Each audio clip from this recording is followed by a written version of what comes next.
Então vamos lá, iniciar no versículo 1. O que está escrito na tela? Bem-aventurado aquele cujo pecado é perdoado. O texto diz isso. Bem-aventurado aquele cuja iniquidade é perdoada, cujo pecado é coberto. Irmãos, o que é bem-aventurado? Feliz. Feliz aquela pessoa que tem os seus pecados perdoados. Pastor, o que é pecado? Vou fazer uma tradução aqui que eu uso para os adolescentes. Pecado é fazer aquilo que Deus esperava que a gente não fizesse. Vou repetir. Pecado é fazer aquilo que Deus esperava que a gente não fizesse. Isso é pecado, errar o alvo. Pecado é fazer alguma coisa que desagrada a Bíblia, o coração de Deus, o Espírito Santo que habita em nós. Isso é pecado. Então a Bíblia está dizendo que feliz é aquele que tem os pecados perdoados. Não é que você não tem pecado, todos temos pecados. Mas feliz é aquele que foi perdoado. Aí entra no verso 2, acompanha na sua Bíblia. Bem-aventurado o homem a quem o Senhor não atribui iniquidade, em cujo espírito não há dolo. Eu não vou colocar o texto na tela, tá? Vou colocar o tema e o versículo lá. Então o versículo 2, acompanhe na sua Bíblia. Bem-aventurado o homem a quem o Senhor não atribui iniquidade, em cujo espírito não há dolo. Escute aqui, olha para mim. Feliz é a pessoa que é perdoada, mas tão feliz é aquele que não tem pecado. Vou repetir. É feliz a pessoa que é perdoada, mas também é feliz aquele que não tem pecado para ser perdoado.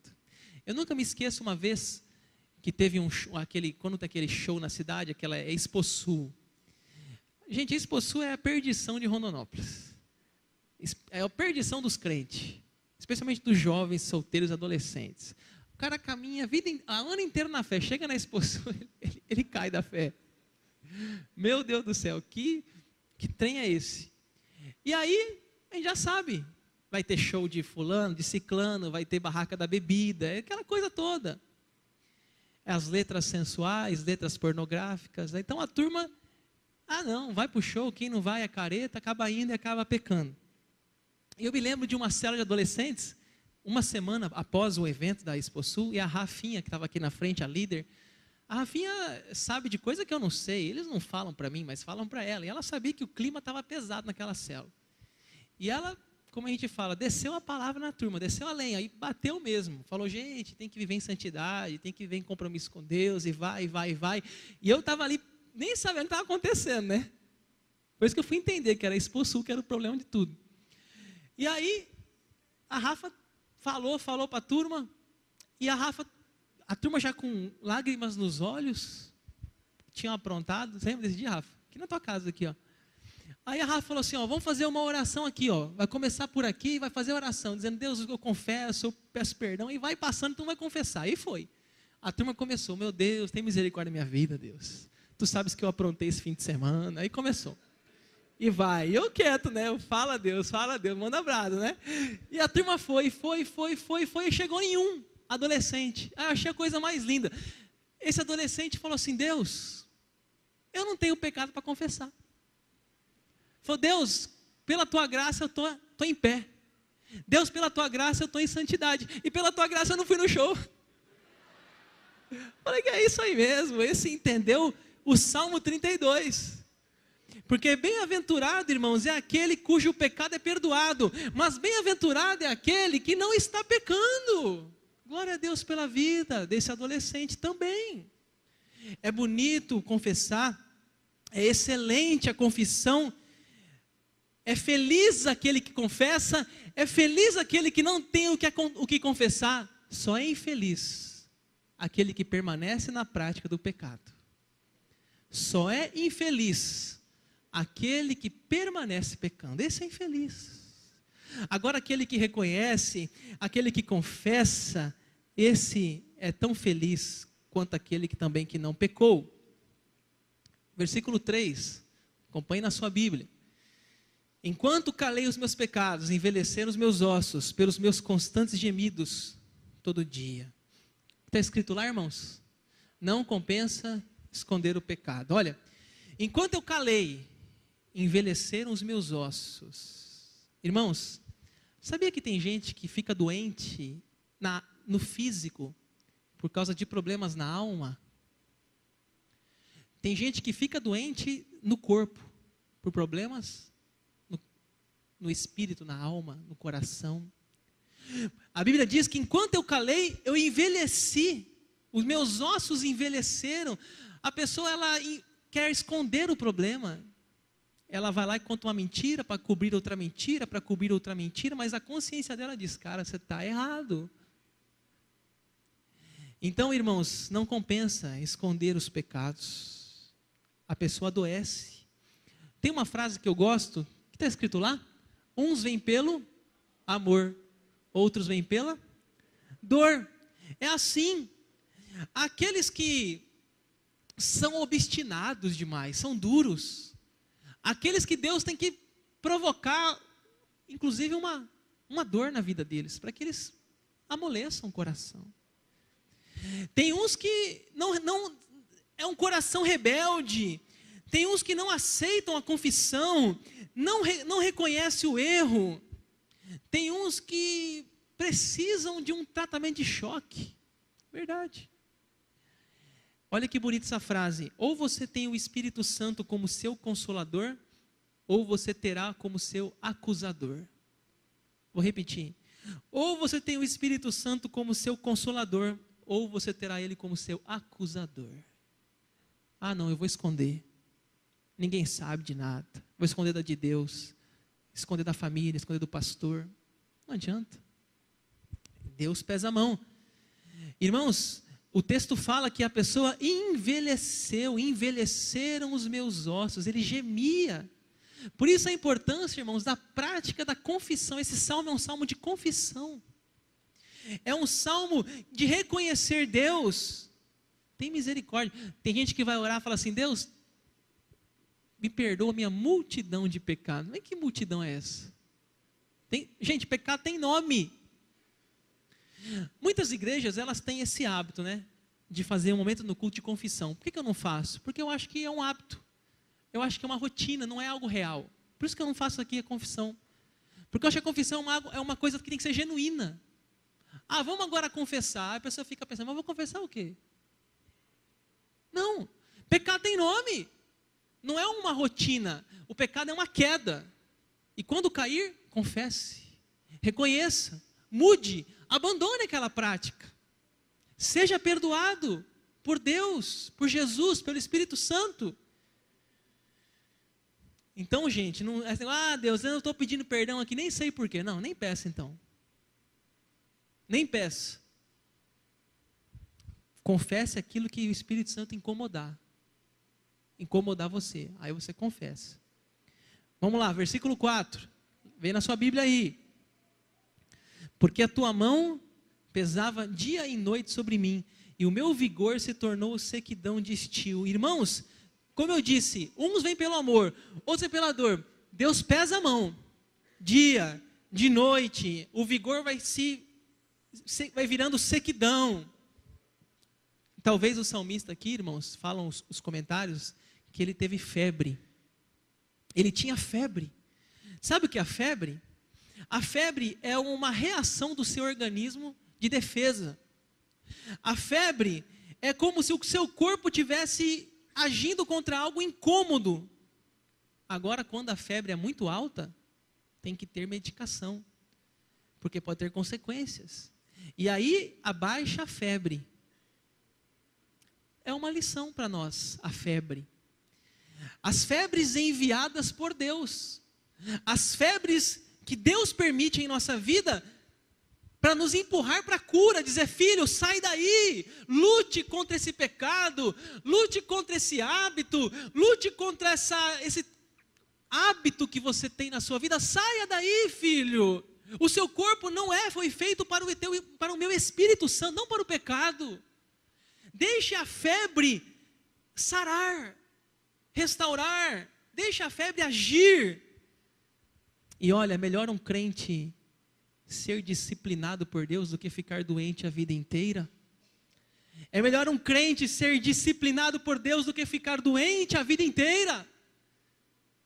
Que bom que quando o Espírito Santo visita-nos e nos dá um arrependimento santo, e nos dá uma noção do erro, do que nós estamos fazendo não está certo, de que aquilo desagrada. Que bom que nós podemos sentir esse apito do Espírito Santo. Versículo 5, acompanhe na sua Bíblia. Confessei-te o meu pecado e a minha iniquidade.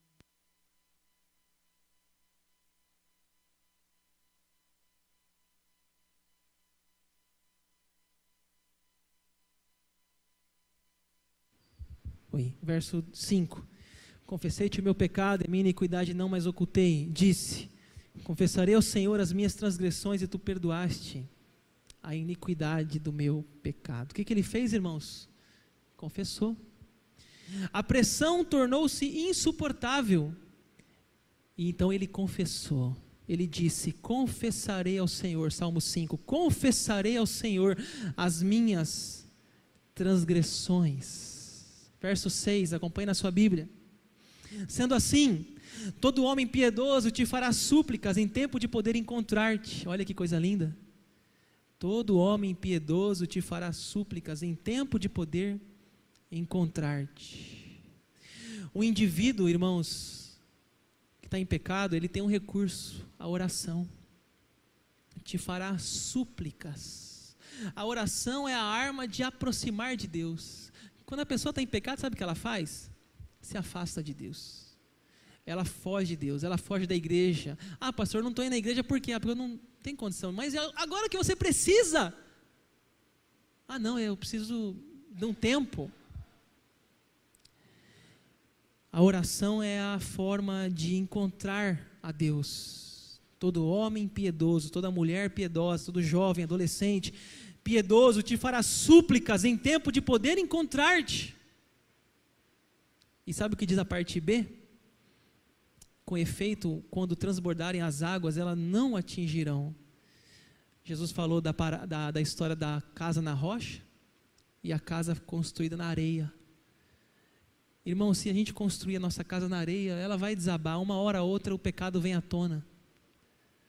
Mas se a gente construir na rocha e a gente viver uma vida de confissão, de transparência, de sinceridade, nós vamos chegar mais longe. Não é que nós não temos pecado, por isso que temos que confessar, mas a gente não pode esconder, ocultar, achar que aquilo ali já é algo comum, normal. Verso 7. Tu és o meu esconderijo, tu me preservas da tribulação e me cercas de alegres cantos de livramento. Irmãos, Deus é o melhor esconderijo. Deus é o melhor esconderijo. Está ali a foto do Salmo 91. Eu vou pregar esse salmo ainda, não é hoje. Aquele que habita no esconderijo do Altíssimo. Esse é o melhor lugar para estar, irmãos. Não é escondido de Deus, não é fugindo de Deus. Não, Ele é o nosso esconderijo. E, irmãos, aquele que confessa, diz o final do verso 7, tu me cercas com alegres cantos de livramento. Eu coloquei uma foto aqui. Alegres cantos. Enquanto a gente está no pecado, a gente não tem prazer na adoração. A gente não tem prazer na música, no louvor, não. A gente está pesado, a gente está sobrecarregado. A nossa consciência diz, eu não tenho nem condição de louvar. Mas quando você confessa, você abandona, você começa a cantar de novo, você começa a ter alegria na música ao Senhor, você começa a ter fervor novamente. Verso 8, instruir-te-ei e te ensinarei o caminho que deves seguir, e sob as minhas vistas te darei conselho. Irmãos, Deus quer nos dar conselhos, Deus quer nos ensinar o caminho. Amolece o coração. Ei, meu irmão, minha irmã, amiga e amiga, amolece o seu coração. Deixa Deus te ensinar. Não, é meu jeito, eu vivi a vida inteira assim, mas a Bíblia é assim que ensina. Deixa Deus te ensinar. Ensinarei o caminho que deve seguir. Ele vai te ajudar nessa caminhada. A parte que eu acho mais interessante é o verso 9. Não sejais como o cavalo ou a mula, sem entendimento, os quais com freios e cabrestos são dominados, de outra sorte não te obedecem. Irmãos, você já foi chamado de mula, ou sua mula, ou seu cavalo? Eu acho que não foi um elogio não que você recebeu. Não seja como o cavalo ou a mula. O que é isso, irmãos? É uma estupidez, é uma vida irracional, é viver como animal. Não seja como a mula. O que é a mula? A mula empaca, a mula não sai do lugar, a mula não anda. A Bíblia diz, não seja como a mula, porque a mula, o cavalo, eles precisam de freio. Sabe o que é freio? Aquele trem que põe na boca assim, ó, e o cara vai puxando atrás, só freio, cabresto. Tem gente que tem que viver assim, não é possível. Deus não te fez um fantoche nem um robô, Ele te deu liberdade para você fazer o que você quiser, mas não peque, não faça nada que desagrade a vontade dEle. Não seja como um cavalo, como uma mula. Deus não precisa te colocar um cabresto, não precisa disso. Estou finalizando, verso 10, muito sofrimento terá de curtir o ímpio, mas os que confiam no Senhor, a misericórdia assistirá. Irmãos, o ímpio, o homem sem Deus, a mulher sem Deus, ele é como uma mula, ele é estúpido como um cavalo. E o que vai vir? Sofrimento. Muito sofrimento terá de curtir. Sabe o que é curtir uma carne? É deixar aquela carne curtindo no sol, na época que não tinha ainda refrigeração, a carne de sol, a carne curtida no sol, pegando aquele sal junto com o sol. Tem gente que tem que curtir o sofrimento, tem que ficar sofrendo, porque é como um cavalo, é como uma mula, porque precisa de cabresto, porque é teimoso, porque é teimosa, porque tem um coração rebelde, obstinado, não arrepende, não muda. Diz: Gabriela, eu nasci assim, eu vou viver assim, eu vou morrer assim. Essa é a vida. E o salmista encerra no verso 11: alegrai-vos no Senhor, regozijai-vos, ó justos, exultai vós todos que sois retos de coração. O salmista termina com alegria.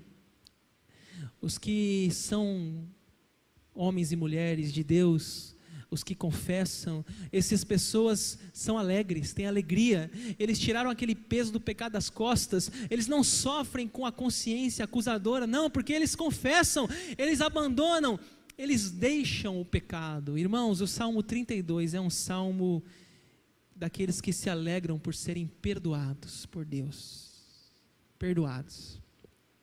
Eu encerro com essa frase. Pessoal do louvor, pode se preparar aqui para a gente finalizar. Vamos ler o que está escrito? Somos todos vasos de barro e estamos todos sendo moldados, só que uns são mais moldáveis que os outros. Pergunto para você, que tipo de vaso você é? Você é um vaso moldável? Você deixa Deus te corrigir, conduzir? Você é como um cavalo, como uma mula? Ou você é um vaso ensinável? Você é uma pessoa humilde? Você tem a capacidade de reconhecer quando erra? Você tem a capacidade de ouvir a voz do Espírito Santo dizendo: cara, isso está errado na tua vida? Você é aquele que vem pelo amor ou aquele que vem pela dor? Responda isso ao seu coração.